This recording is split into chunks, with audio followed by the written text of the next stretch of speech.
সিঞ্চনের পক্ষ থেকে জানাই আন্তরিক শুভেচ্ছা ও অভিনন্দন। আপনাদের সকলকে সুস্বাগতম। 2004 7ই জুলাই এই দিনটিতে কতিপয় ব্যক্তির উদ্যোগে যে সিঞ্চন চারাগাছটা রোপণ করা হলো তা হাঁটি হাঁটি পায়ে 20 বছর পার করে এখন 21-এ পা দিয়ে দিল।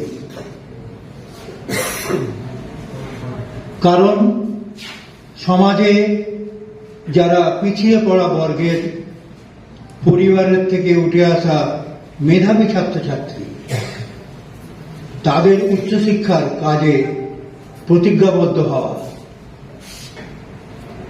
এবং এতদিনে আমরা যেটা করলাম 1085 জনকে আমরা কভার করলাম উচ্চশিক্ষায় তাদের সহায়তা প্রদান করার জন্য সিঞ্চনের পক্ষ থেকে। এবং এই উদ্যোগের পেছনে সবচেয়ে বেশি ভূমিকা যাদের, তারা যেমন একদিকে সিঞ্চনের যারা শৃঙ্খলা পরায়ণ সৈনিক আছেন, অন্যদিকে সমাজের বিশিষ্ট জনেরা এবং শুভানুধ্যায়ীরা, যাদের ভালোবাসা এবং আশীর্বাদ না থাকলে এই কাজ করতে আমরা পারতাম না। একটা অল্প কথায় যদি পরিসংখ্যান দিই, সেটা হচ্ছে ডাক্তার হয়েছেন এতদিনে 49 জন, এবং এরা সবাই ওই পিছিয়ে পড়া পরিবারের, সমাজের যারা মেধাবী ছাত্রছাত্রী, যারা কোনো সাহায্য বা সহায়তা দান না করলে এই মেধাটা প্রস্ফুটিত হতে পারত না। যদি না হতো, না পারা যেত সহায়তা দান করাটা, তাহলে তারা হয়তো কি হতো বলা যায় না। সমাজে কোন কোন ব্যবস্থার ভিকটিম তারা হতেন সেটা বলা যায় না। তা যাই হোক, এরকম ডাক্তার হয়েছেন 49 জন, ইঞ্জিনিয়ার হয়েছেন 39 জন, পোস্ট গ্রাজুয়েট 10 জন, গ্রাজুয়েট 438 জন, এইভাবে polytechnic, GNM, BEd, DEd, HS সমস্ত রকমের যারা স্ট্রিমের যারা ছাত্রছাত্রী, তাদের আমরা কভার করেছি, যার সংখ্যাটা দাঁড়ায় 1085 আজ অবধি। তো আমরা প্রতি বছর জুলাই মাসের আমাদের মানে সিঞ্চনের জন্মদিন, কিন্তু সেই জন্মদিনটা উদযাপন করি এরকম একটা অনুষ্ঠান করে প্রতি বছর, যেখানে সমাজের শুভানুধ্যায়ীরা থাকেন, যারা আশীর্বাদ করেন আমাদের সিঞ্চন সৈনিকরা থাকেন, এবং আমাদের যারা অ্যাক্টিভিস্ট তারা থাকেন। তো এই জন্মদিন আমরা আজকে 21তম জন্মদিন পালন করলাম, 20 বছর পার করে নিয়েছি। তো মনে পড়ে যাচ্ছে কবিগুরুর সেই জন্মদিনে কবিতাটা, বহু জন্মদিনে গাঁথা আমার জীবনে, দেখিলাম আপনারে বিচিত্র রূপের সমাবেশে, একদা নতুন বর্ষ অতলান্ত সমুদ্রের বুকে মোড়ে এনেছিল বহি তরঙ্গের বিপুল প্রলাপে, দিক হতে যেথা দিগন্তরে শূন্য নীলিমার পরে শূন্য নীলিমায় তটকে করিছে অস্বীকার। সেদিন দেখিনি ছবি অবিচিত্র ধরনীর, সৃষ্টির প্রথম রেখাপাতে জলমগ্ন ভবিষ্যৎ জবে, প্রতিদিন সূর্যোদয় পানে আমাদের খুঁজিছে সন্ধান। প্রাণের রহস্য ঢাকা তরঙ্গের জবনিকা পরে চেয়ে চেয়ে ভাবিলাম, এখনো হয়নি খোলা আমার জীবন আবরণ, সম্পূর্ণ যে আমি রয়েছে গোপনে অগোচর।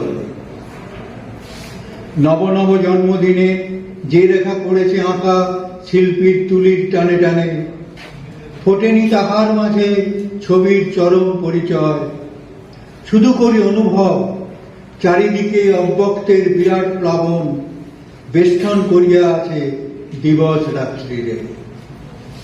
আমাদের জন্মদিন এই কথাই, এই তাৎপর্য আমাদের কাছে স্মরণ করিয়ে দেয় যে সম্পূর্ণ আমাদের জীবন আবরণ এখনো অগোচরে রয়েছে অনেকটা, সেটাকে এগিয়ে নিয়ে যেতে হবে।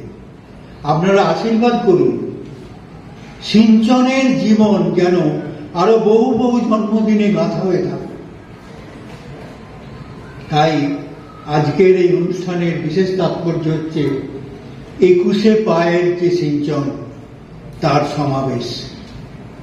এই সমাবেশে বিশিষ্ট ব্যক্তিবর্গরা যারা আমাদের আমন্ত্রণে সম্মতি জানিয়ে এখানে উপস্থিত হয়েছে তাদেরকে জানাই আমাদের সশ্রদ্ধ প্রণাম এবং অভিনন্দন। আমি একে একে মঞ্চে ডেকে নেব তাদেরকে।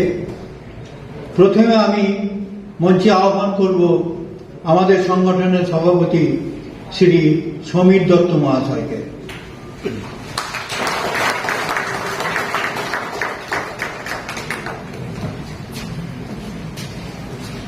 এরপরে আজকের অনুষ্ঠানের উদ্বোধক director general sustainable development of circular economy research সেন্টারের প্রফেসর ডক্টর সাধন কুমার ঘোষ মহাশয়। আমাদের অনুষ্ঠানের আজকের প্রধান অতিথি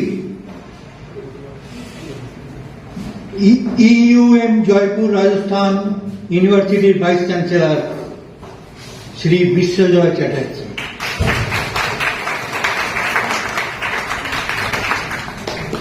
তিনি আমাদের গর্ব এই কারণে বহু আগের থেকে বিশ্বজয় আমাদের সিঞ্চনের সদস্য এবং তার সক্রিয় সহযোগিতা আমরা পেয়ে আসছি এবং আমরাও সেভাবে এগিয়ে যাচ্ছি।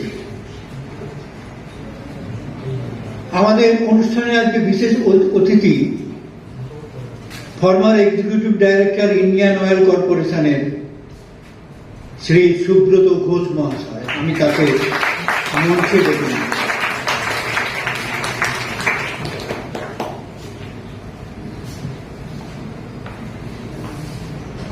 সিঞ্চনের বিশেষ এবং আমাদের চিফ প্যাট্রন বলতে পারেন, আমাদের জন্মলগ্ন থেকে যিনি আমাদের সহযোগিতা করছেন, সহমর্মিতা দিয়ে আমাদের ভালোবাসছেন, আশীর্বাদ করছেন এবং যার অনুপ্রেরণা আমাদেরকে অনেকটা উৎসাহ জুগিয়েছে এতদিন পথ পরিক্রমার কাজে, সেই সুব্রত মার্জিত আমাদের ক্যালকাটা ইউনিভার্সিটির পূর্বতন ভাইস চ্যান্সেলর শ্রী সুব্রত মার্জিতকে আমি ডেকে নিচ্ছি মঞ্চে। বিশিষ্ট অতিথিবর্গকে সম্বর্ধনা জ্ঞাপন হবে এখন। প্রথমে সভাপতি শ্রী সমীর দত্ত মহাশয়কে পুষ্পস্তবক দিয়ে সম্বর্ধনা করছেন আমাদেরই ওয়ার্কিং কমিটি মেম্বার পিয়ালি সরকার।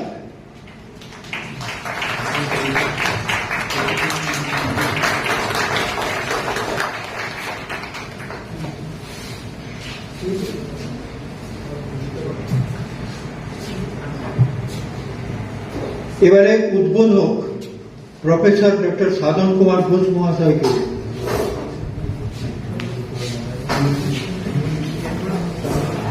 প্রিয়ালি সায় সম্বর্ধনা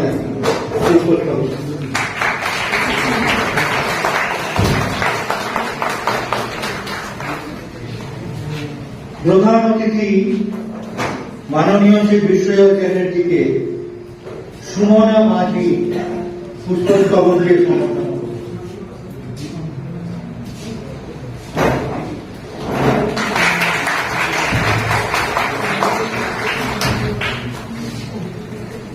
শ্রী সুব্রত ঘোষ মহাশয়কে পুষ্পস্তবক দিয়ে সম্বর্ধনা দিচ্ছে অঙ্কিতা মন্ডল।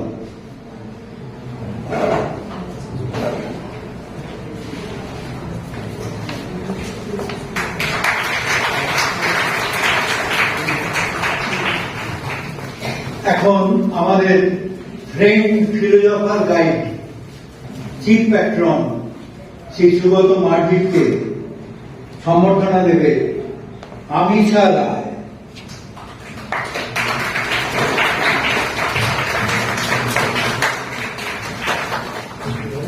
নমস্কার, আমাদের অনুষ্ঠান মোটামুটি শুরু করলাম। আমি আজকের অনুষ্ঠানের উদ্বোধক প্রফেসর সাধন কুমার ঘোষ মহাশয়কে আহ্বান জানাচ্ছি পরিবারে কিছু বলার জন্য। তারপরে উনি ওনার হাত দিয়ে আমি হায়ার সেকেন্ডারির যে ছেলেমেয়েরা এসছে তাদের স্কলারশিপ বিতরণ করব। ধন্যবাদ। আমার আজকে খুব ভালো লাগছে এই প্রোগ্রামে এসে, এবং প্রথমেই আমি মঞ্চে যারা আছেন এবং আমার সামনে যারা বসে আছেন সকলকে শুভেচ্ছা জানিয়ে আমি সামান্য কিছু কথা বলবো। সিঞ্চনের এই পদক্ষেপ এবং এই যে প্রায় 2 দশকের বেশি সময় ধরে আমাদের রাজ্যের যে সমস্ত ছাত্রছাত্রী আছে যাদের প্রয়োজন আছে তাদেরকে এই যে এগিয়ে যাওয়ার জন্য আরো ধাক্কা দিয়ে সামনে এগিয়ে দেওয়া, আমি হেল্প বলছি না, এটা সত্যি একটা খুব বড় কাজ সোসাইটির। এবং সেই জন্য আমি প্রথমেই এই 2 দশকের বেশি সময় ধরে সিঞ্চন যে এইরকম একটা কাজ সাস্টেইন করে যাচ্ছে, এবং আমি স্ট্যাটিস্টিক্স যা শুনলাম তাতে সত্যি খুব আনন্দের যে যখন কোনো কিছু কাজ করে একটা সাকসেস পাওয়া যায় তার আনন্দই আলাদা। এবং আজকে সেই আনন্দের খানিকটা ভাগ আমরাও নিতে পারলাম, আমিও নিতে পারলাম। আর তার জন্যই সিঞ্চনকে আমি সবার তরফ থেকে ধন্যবাদ জানাচ্ছি এবং সবাইকে রিকোয়েস্ট করব যে হাততালি দিয়ে সিঞ্চনকে একটা বড় অভিনন্দন।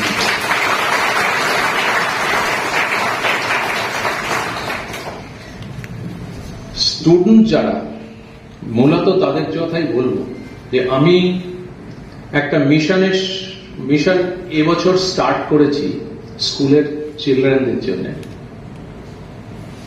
এবছর জানুয়ারির 30 তারিখে। এবং আজকে আমার সঙ্গে প্রায় 2 লক্ষ টিচার এবং স্টুডেন্ট আমার সঙ্গে কাজ করছে। 152টা স্কুল ওয়েস্ট বেঙ্গলে, আর প্রায় 6টা স্কুল এবং কলেজ মেঘালয়ে। মিশনের নাম catch them young, zero West and circular economy in campus. এবং সার্কুলার ইকোনমি এটা খুব নতুন একটা সংযোজন আমাদের সোসাইটিতে, আমাদের এনভায়রনমেন্টে। এবং সম্ভবত আমার এই মিশন ভারতবর্ষে প্রথম যে সার্কুলার ইকোনমির অ্যাওয়ারনেস এবং ইমপ্লিমেন্টেশন স্কুল স্টুডেন্টদের দিয়ে করানো হচ্ছে। আমি একটু পরে বলছি জিনিসটা কি, কিন্তু তার আগে কতগুলো কথা আমি বলতে চাই। স্টুডেন্ট হিসেবে আমরাও ছোটবেলা থেকে শুনে এসেছি মা বাবার কাছে, টিচারদের কাছে এবং পাড়ায় যারা সিনিয়র ছিলেন তাদের কাছে, কয়েকটা জিনিস যদি প্রত্যেকটি স্টুডেন্ট ঠিকভাবে পালন করে তাহলে তার সাকসেস অনিবার্য। তার মধ্যে একদম নাম্বার 1 যেটা, সেটা হচ্ছে সময়ানুবর্তিতা, টাইমলিনেস। আমার কোনো জায়গায় যদি 10টার সময় আসার দরকার হয়, আমি সেখানে 10:05 এসে হাজির হব। আমার ক্লাস যদি 11টার সময় থাকে, আমাকে রেডি হয়ে থাকতে হবে। শুধু ড্রেস পরে ক্লাসে বসে রেডি হয়ে থাকা নয়, ক্লাসে প্রিপেয়ার্ড হয়ে আসা, মানে আমার যে সাবজেক্ট পড়ানো হয়েছে আগের দিন সেটা আমাকে পড়ে আসতে হবে ক্লাসে। এবং ক্লাসে যেটা পড়াবে খানিকটা আমি পড়ে আসবো ক্লাসে। তাতে কি হয়, যে টিচার পড়াবেন তার সুবিধা হয়, আর যে স্টুডেন্ট শুনবে তার শেখা অনেক বেশি হবে। Number 2, discipline. আমাদের যা সামাজিক পরিবর্তন ঘটছে প্রত্যেক দিন আমরা দেখছি, সেইখানে ডিসিপ্লিন ইজ অ্যাট স্টেক। প্রত্যেকটি স্টুডেন্ট ডিসিপ্লিনড হতে হবে। টিচারকে উপযুক্ত সম্মান দিতে হবে, সিনিয়রদের গার্জিয়ানদের উপযুক্ত সম্মান দিতে হবে। আমি কাউকে সম্মান দেওয়া মানে এই নয় যে আমি ছোট হলাম। আমি কাউকে সম্মান দেওয়া মানে এই যে আমার একটু উন্নতি থেকে উন্নততর জায়গায় গেলাম। থার্ড, আমি কখনোই ভাববো না যে আমি বেশি জানি। যে আমাকে শেখাবে, যার কাছ থেকে আমার শেখার জায়গা আছে, আমার কিন্তু তার কাছ থেকে 100% শিখতে হবে। আমরা এই যে প্রোগ্রামগুলো বা ক্লাস, এইগুলোতে আমাদের একটা আইডিয়া আছে যে আমি যা শুনলাম তার 30% আমি রিটেন করতে পারি, এবং সপ্তাহখানেক পরে তার 10% আমি মাথায় রাখতে পারি। You have to increase this. আমি যা শুনলাম সেটা কিভাবে রাখা যায়, একটা নোটিং। আজকালকার স্টুডেন্টদের নোট করার অভ্যেস ভুলে গেছে। মোবাইল সামনে আসার সময় চলবে না। আমি যখনই কোনো লেকচার, কোনো ক্লাস, কোনো জায়গায় থাকবো, স্টুডেন্ট হিসেবে আমার সব সময় সঙ্গে একটা নোট বই থাকবে, আমাকে পেন থাকবে। Student without pen is not at all considered as a student. সুতরাং পেন এবং খাতা নিয়ে আমার নোটিং করতে হবে, সেটা বাড়িতে গিয়ে ঝালিয়ে নিতে হবে যাতে সেটা আমার ভেতরে ঢুকে যায়। এর সঙ্গে সঙ্গে আর একটা জিনিস মাথা রাখতে হবে, কারণ আমাদের যে কনস্টিটিউশন আছে সেখানে একটা অ্যামেন্ডমেন্ট হয়েছিল 1972-তে, 72 or 74 আমি ঠিক করতে পারছি না। প্রত্যেকটি নাগরিকের কর্তব্য আমাদের পরিবেশ রক্ষা করা। সেটা কিন্তু এই যতগুলো আমি অ্যাট্রিবিউট বললাম তার সঙ্গে সামঞ্জস্য রেখে আমার পরিবেশ রক্ষা করতে হবে। আমি এখানে একটু সবার স্টুডেন্টকে জিজ্ঞেস করতে চাই যে একটু হাত তুলে বলতে হবে যে কজন আমাদের এইখানে যারা স্টুডেন্ট আছো তারা পরিবেশ সম্বন্ধে সচেতন এবং পরিবেশ রক্ষার জন্য কাজ করতে অঙ্গীকারবদ্ধ। একটু হাত তুলে বলো তো যে কে কে পরিবেশ সম্বন্ধে সচেতন আছো, হাত তোলো। তার মানে খুব বেশি স্টুডেন্ট পরিবেশ সম্বন্ধে সচেতন নয়, তাই কি? আমি কি ঠিক বলছি যে তোমরা স্টুডেন্ট যারা আছো বেশি স্টুডেন্ট পরিবেশ সম্বন্ধে সচেতন নও? তার মানে হচ্ছে হলো তোমার পাশে যদি নোংরা অপরিচ্ছন্ন জায়গা থাকে তুমি সেইখানে বসে থাকতে অভ্যস্ত। তার মানে হচ্ছে হলো প্লাস্টিকের কাগজ, প্লাস্টিক, কাগজ, কাপড়, এগুলো সমস্ত কিছু রাস্তার একধারে আগুন লাগিয়ে দিচ্ছে যাতে ওইগুলো না থাকে। তুমি সেইখান দিয়ে হেঁটে যাবে এবং সেই ধোঁয়াটা তুমি নেবে।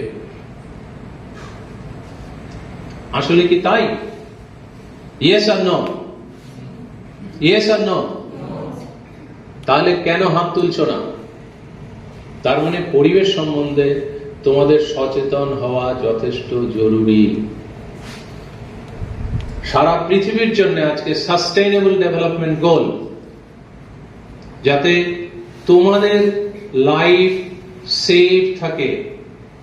আমরা জল এত তুলছি, জলের স্কেয়ারসিটি, এত পেট্রোল ডিজেল খরচ করছি যে দিল্লিতে স্কুল কলেজ বন্ধ করতে হয়েছে এবং মাঝে মধ্যেই সেটা হচ্ছে। কেন? এত পলিউশন।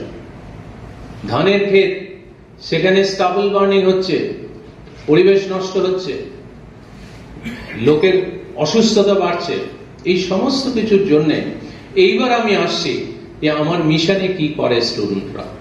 আমার মিশনে যেটা শেখানো হচ্ছে প্রত্যেক স্টুডেন্ট এবং টিচারকে, যেখানে আমার সঙ্গে প্রায় 2 লক্ষ স্টুডেন্ট টিচার্স আজকে কাজ করছে, যা ওয়েস্ট বা বর্জ্য স্কুলে জেনারেটেড হবে, সেটা তোমার খাবারের উচ্ছিষ্ট হতে পারে, তোমার লেখাপড়ার কাগজ কলম যে কোনো কিছু, এই সমস্ত কিছু আমাদের ওয়েস্ট ম্যানেজমেন্টের একটা সিস্টেম আছে।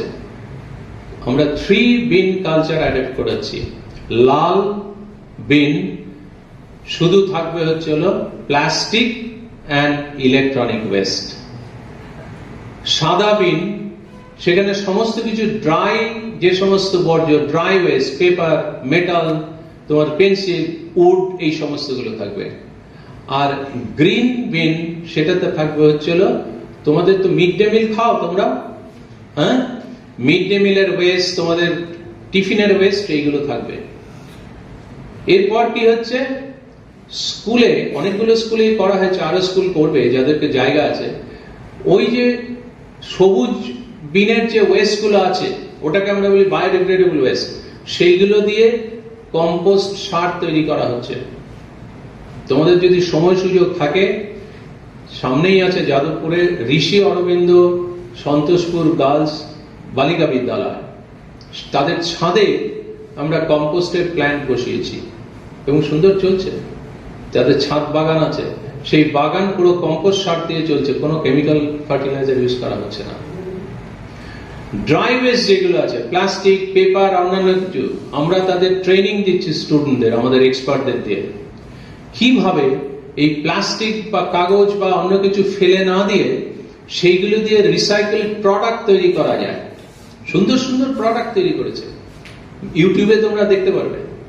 এবং সেই প্রোডাক্টগুলো কি করছে, তোমার ঘরে সাজানোর জন্য নয়, আমাদের দেশে, আমাদের রাজ্যে তোমাদের মতো প্রচুর স্টুডেন্ট আছে যাদের পয়সা খুব বেশি ভাবে দরকার। আমরা সেলফ সাস্টেইন স্টুডেন্টস তৈরি করছি। স্টুডেন্ট হেল্পের জন্য সবসময় বসে থাকো আমরা চাই না। You have to be self sufficient. আমরা তার জন্য সেই যে প্রোডাক্টগুলো তৈরি করছে, রিসাইকেল প্রোডাক্ট, সেইগুলো কমিউনিটি হলে আমরা ফেয়ার অর্গানাইজ করছি, অকশন অর্গানাইজ করছি।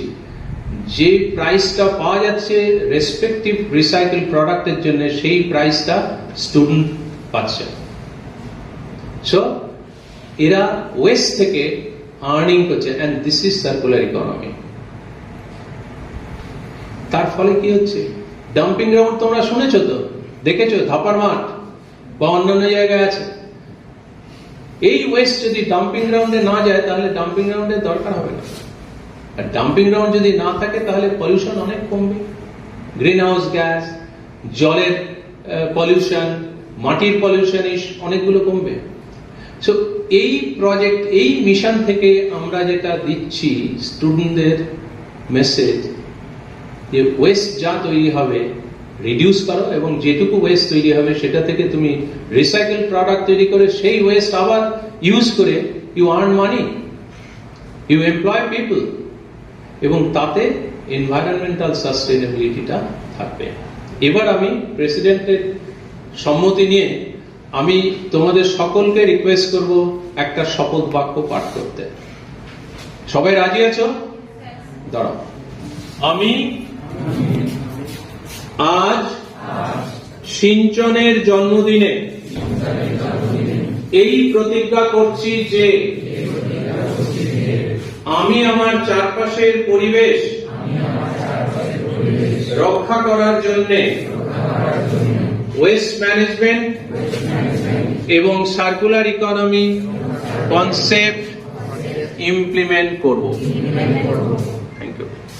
এই বলে আমি আমার বক্তব্য শেষ করছি, কিন্তু আমি এক্সপেক্ট করব যে স্টুডেন্টরা আজকে এই শপথ নিলে তারা সামান্যতম যতটুকু এফর্ট তোমরা দিতে পারবে সেটা হিসেবে পরিবেশ রক্ষা করা। Thank you very much. সিঞ্চনকে আমরা সরাসরি এবার স্কলারশিপ দেওয়ার পর্বে চলে যাচ্ছি। এখন এখানে আছে যারা হায়ার সেকেন্ডারি এবার পাস করে মাধ্যমিক পাস করে যারা হায়ার সেকেন্ডারি পড়ছে তাদের আমি ডাকছি অর্ণব দাস।